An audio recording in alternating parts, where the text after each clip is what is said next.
This just in, President Roosevelt just proposed a new initiative named the Lend-Lease Act. With Britain's diminishing funds, Britain is slowly losing its ability to buy arms and supplies from the United States under the Cash and Carry Act. The newly proposed Lend-Lease Act would allow Britain to continue using American supplies without paying immediately, also continuing the American policy of neutrality. While America will stay neutral, the Lend-Lease Act will continue to supply arms for the sake of democracy. President Roosevelt continues to ensure that our men will not be sent to war, but America will still support Britain and the pursuit of democratic ideals. After a quick word from one of our sponsors, stay tuned for a special end-of-the-year summary of the wartime events of this year. For a good clean smoke, you should buy Chesterfield cigarettes. Military men love Chesterfield for its strong masculine taste and its clean tobacco. If it's good enough for the military, it must be good enough for you. On top of this, for every box of cigars we sell, we donate 10% of the profits to our brave soldiers who help keep this country great.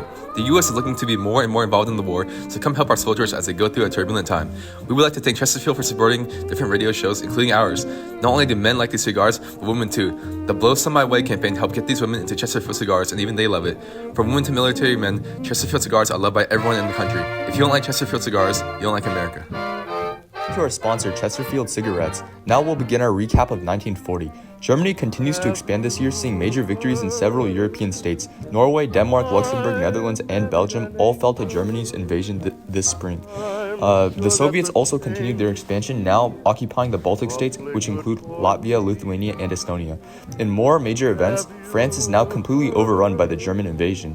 Northern France and the Atlantic coast is now fully occupied by German forces. Southern France is being controlled in Vichy by a new German government. While we may have lost the battle in France, Britain's defense remains impenetrable. This summer, Germany and its air force, the Luftwaffe, attempted an invasion of Britain, shelling British cities for months on end. The Royal Air Force was able to hold off the invasion, and German efforts ended at the end of October. For more American news, this September, the Selective Training and Service Act was signed into law by President Roosevelt, creating the first peacetime draft in U.S. history. As of now, all men between the ages of 21 and 45 are required to register for the draft. There have been speculations over U.S. military involvement in the war, and President Roosevelt continues to assure the public that we will not be sending our men overseas. However, with the heightened aggression in Europe and the Pacific, President Roosevelt felt the need to start strengthening our army. On September 27th, Germany, Italy, and Japan had signed the Tripartite Act, an alliance between the countries intended to deter the U.S. from entering the war, tying together conflict within all parts of the world. Today we are joined with a British official, Alan Warren, a prominent diplomat of the British government. Hello, Mr. Warren. Thank you so much for taking the time to be on our show. The pleasure is all mine. I'm here to clarify all of your questions regarding the war that has just taken over all of Europe.